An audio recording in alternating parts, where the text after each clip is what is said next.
karma to do to die. This is one example where the person had the karma to die, and the Buddha says, "There's nothing I can do, nothing." And I think, if I remember the story correctly, that one of the disciples went, "Please help this person, please protect him from dying." And the Buddha said, okay, he agreed, and he hit this person. I think there was some murderer trying to kill this person, and the Buddha knew there's nothing he could do. Or there was some disease, or something was going to, I forget now the details. So, and he knew there was nothing he could do. And so this other person said, please, please, please help him. In the end, he gave him back, and he put him in some kind of room or something.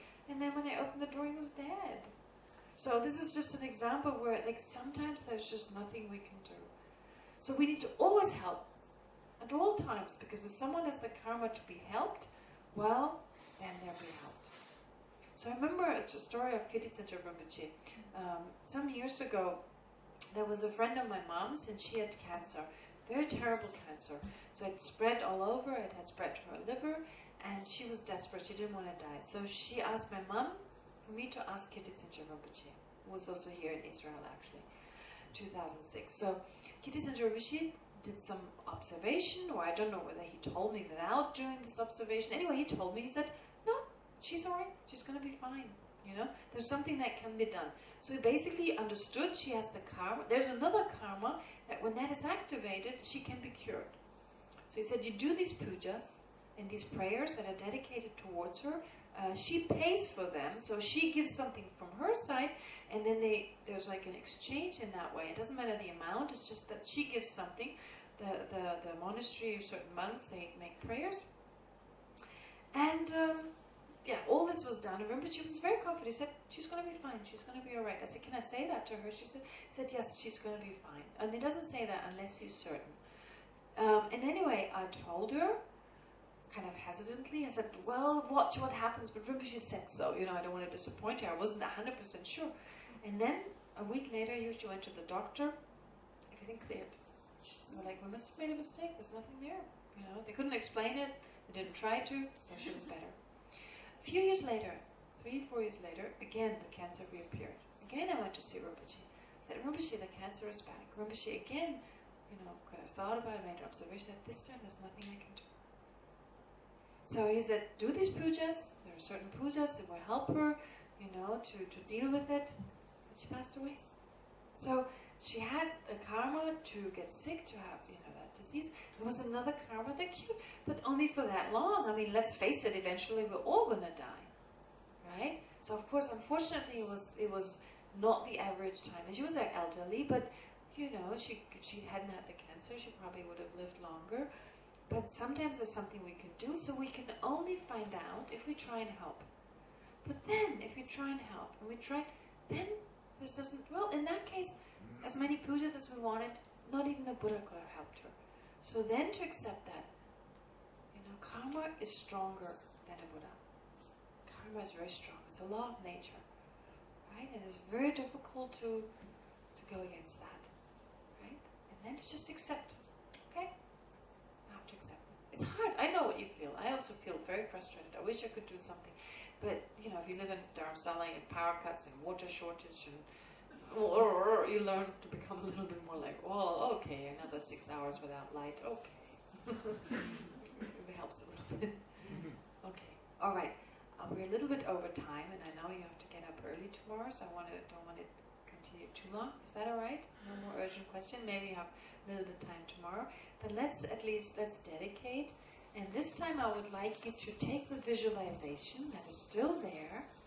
So, if you remember, the Buddhas, the lineage lamas, they're still in front of you. And now you visualize they all come together. They come through the crown chakra right here. And they go all the way to your heart. And they sit there in your heart. In the center of your heart, you have these Buddhas, this enlightened energy right there. And when this you go to sleep tonight, and you think of them before you go to sleep, if you can, remember that you have this enlightened seat within you, which comes through this blessing. And tomorrow we visualize again. You know, we go back to the visualization. So it's just good for the mind, good for the brain. All right. And then at the end, of course, we dedicate whatever virtue we have accumulated. And we've done a lot today. Whoa. A lot of sessions, a lot of hard work. So rejoice in our virtue and dedicate our course. So let's first do the meditation and then dedicate. Sorry, dedicate. Okay. Take a few moments just watching the breath.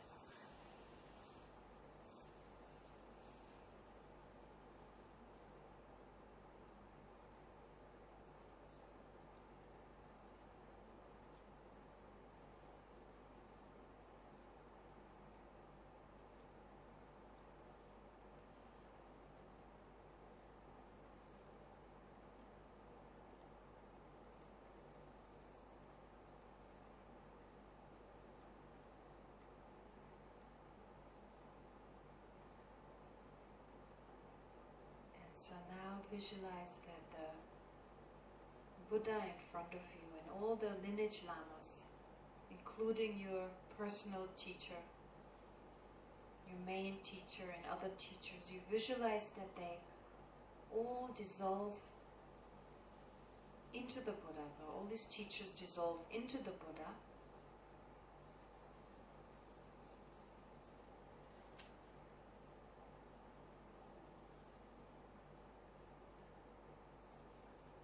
The Buddha himself comes to the crown of your head and then enters your crown chakra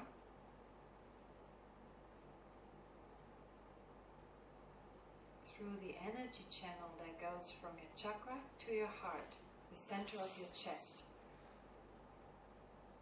The Buddha moves down and remains at the center of your chest.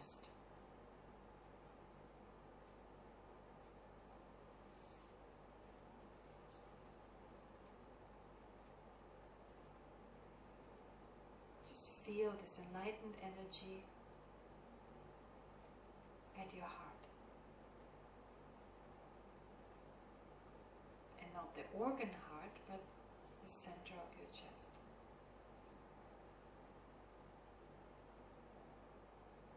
Inspiring you to take refuge, that is by applying the Dharma.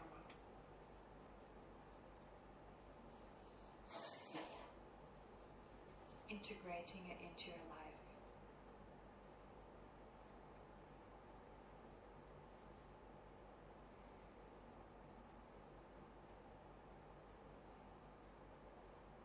And now to end the session of this entire day, let's dedicate whatever positive potential we've created here together.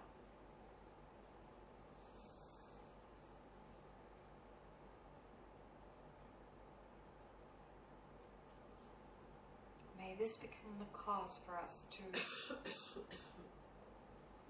transform our mind,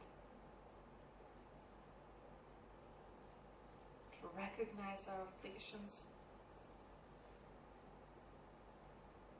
to reduce them and to eventually totally eradicate them.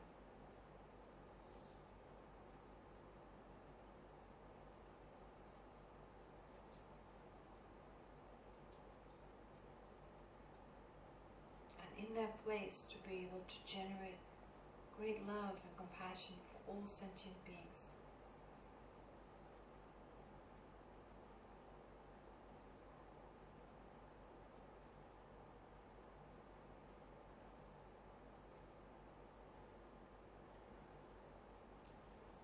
So that we're able to guide others towards happiness and the removal of suffering.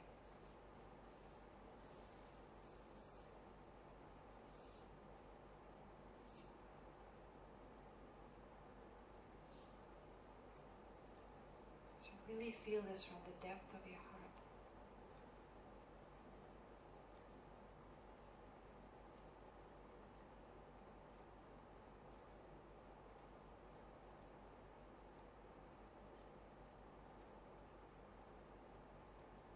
So with this in mind, let's recite the dedication prayer together.